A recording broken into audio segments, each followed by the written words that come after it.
18-year-old, oh my gosh, Rosas, thank you. And at one point you were the youngest fighter, and I'm just curious if you have any advice for him, what it takes, and maybe what you learned that you didn't know going in at that age. Yeah, he's actually been an alpha male quite a bit, so I've actually seen him around. I saw him at the PI the other day. That kid's got a crazy amount of experience.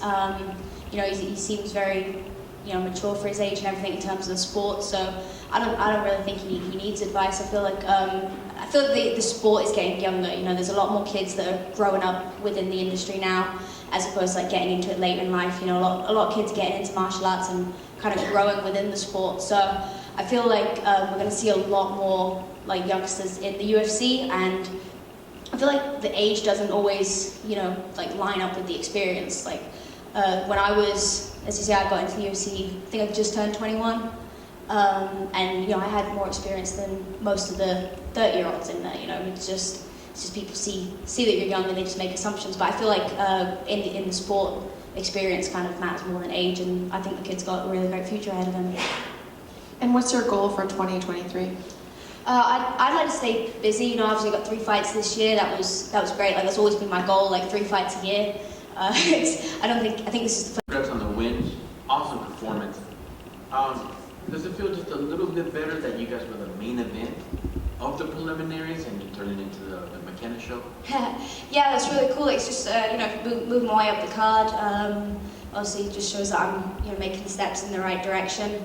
And I hope I put on a performance worthy of it. Absolutely. And speaking of the right direction, without giving up too much of the game plan, because you might have another opponent coming up similar, what did you guys drill? Because you definitely had her figured out. You were a step ahead, and exactly when you let her get comfortable, you took it down, kept it there. It was just really, you were like firing on all cylinders tonight.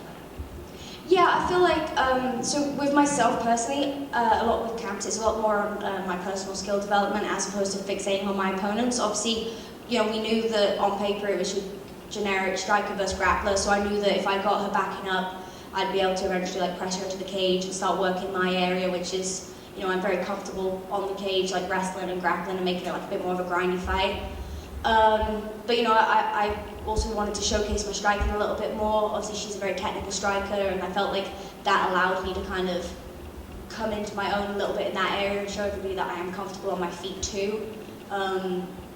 So yeah, I pretty much I knew that the easier path to victory was to implement my own game, which is why I naturally take to, which was the wrestling. And I wanted to just throw in there a little bit of striking and stuff. But yeah, it kind of lined up well without needing too much strict game planning. Excellent. And you beat me to the next question, the hands.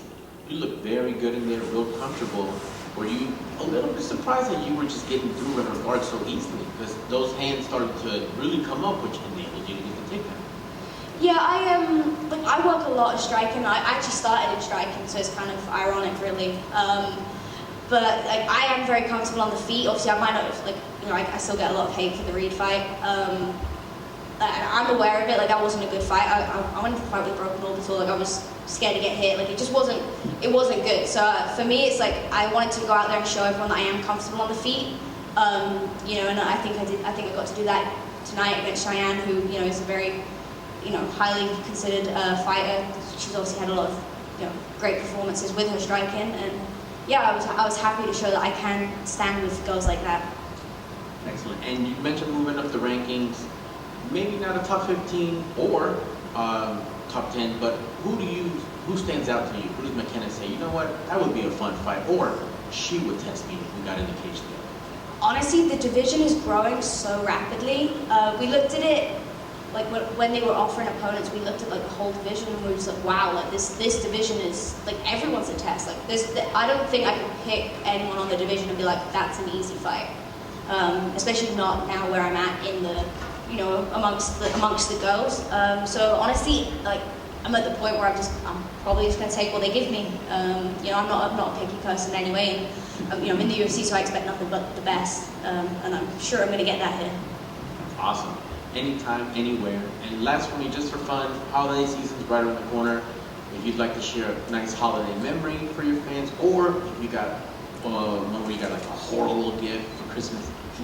Honestly, for as long as I can remember, my Christmas gifts have pretty much been the same. I get like a new pair of headphones and like some running shoes, and then I go for a run. So yeah, probably just training. Can't go wrong with that. Thank you. Congrats on the win. Thank you.